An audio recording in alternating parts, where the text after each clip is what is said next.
Thank you, everyone. It feels funny to hear myself called Dr. Jennifer Sater. It's been a while.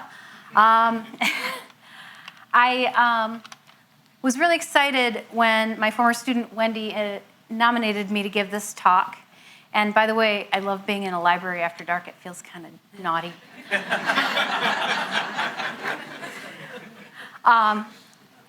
I realized when I started thinking about what I was going to say that I had a dilemma.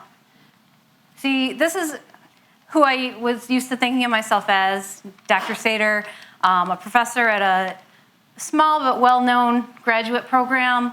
I taught 4-hour classes with amazing adult students. I loved being in the classroom. I loved being with them. I loved getting to know them all, and I still am connected to a lot of them. And it was my dream job, and I worked really hard to get there. And I also really loved that people thought my job was cool. That's kind of nice.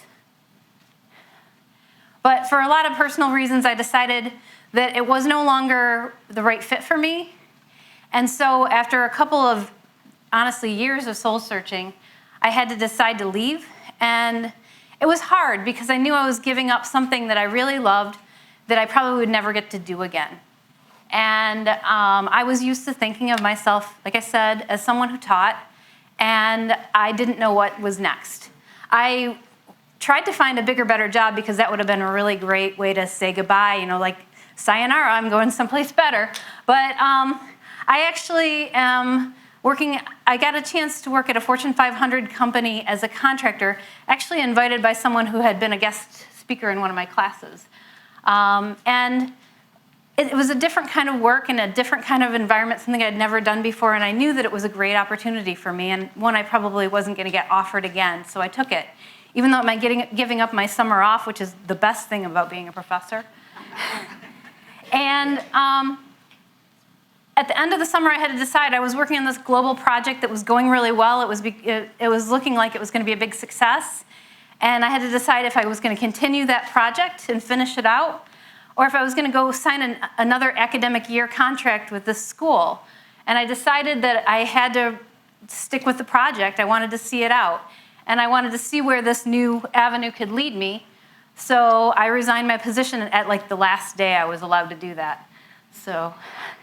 And then again, what next? And I thought, whoops. I thought, here I am at this huge company. I'll just impress them and I'll get a full-time job and it'll be no big deal. It'll be easy. What I find out is that Fortune 500 companies don't just make jobs for people who randomly come work there as a contractor over the summer because they're so impressed. And so I was nearing the end of my contract actually a few weeks ago in a low-grade panic almost every day. But I actually got my contract extended for the rest of the year. So I am still employed, but I'm also still contingent.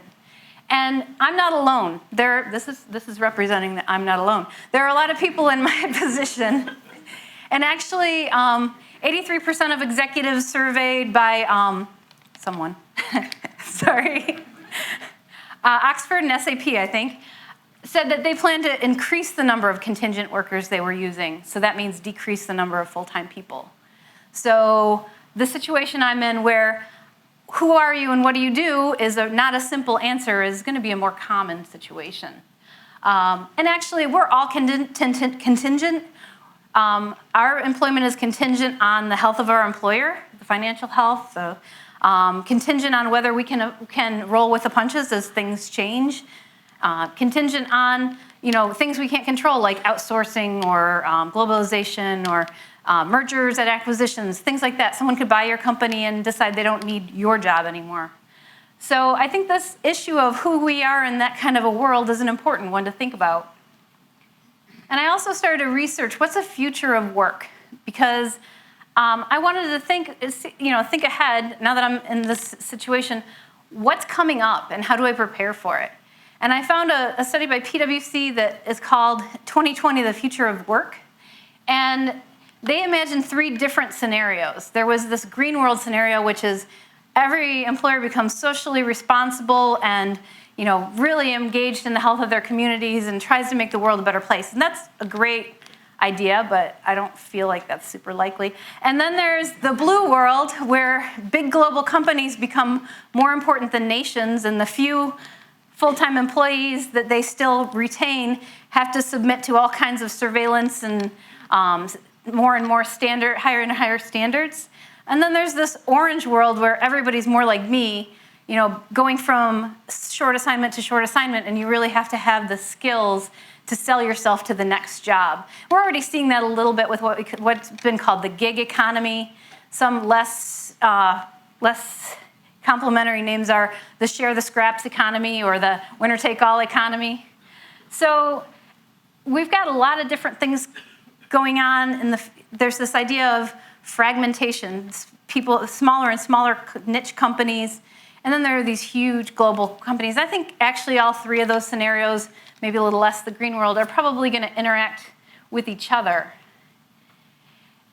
There's even this talk that things are becoming more and more automated, and maybe we won't need very many full-time workers at all, and so there will be more of this Uber-style, small independent contractors who have to scramble to make it from day to day.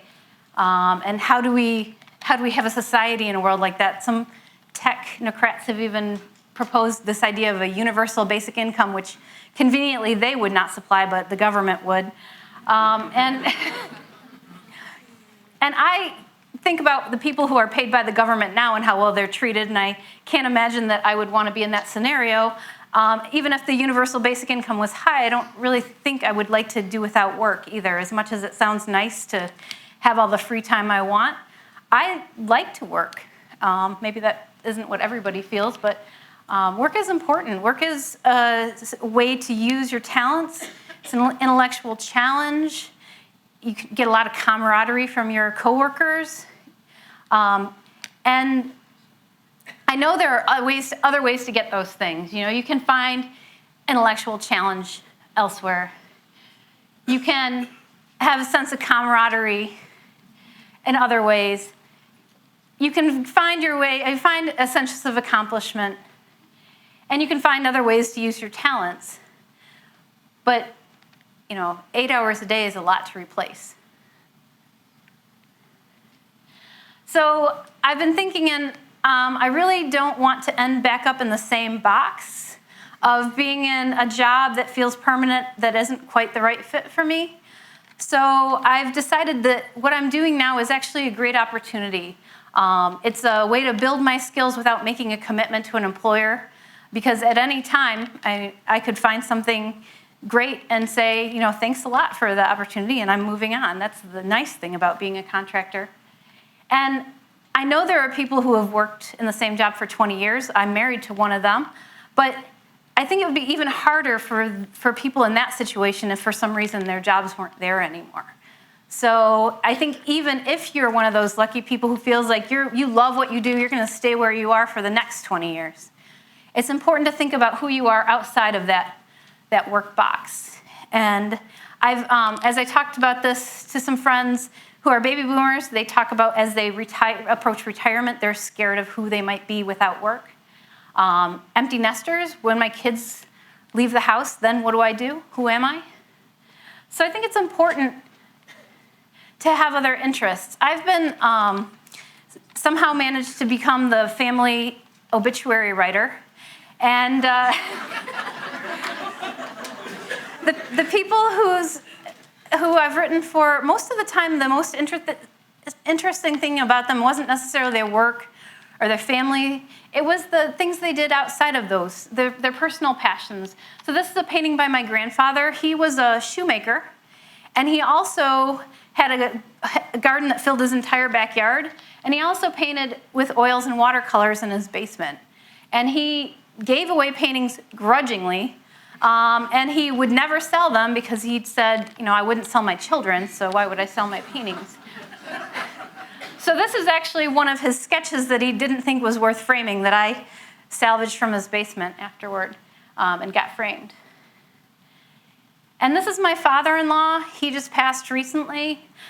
He was a chemist and a chemistry teacher, but in his 40s he started cycling, and he and his wife, who's still with us, Did cross-country bike rides. And even into his last year, they were still doing long-distance cycling, and he lived to be 84.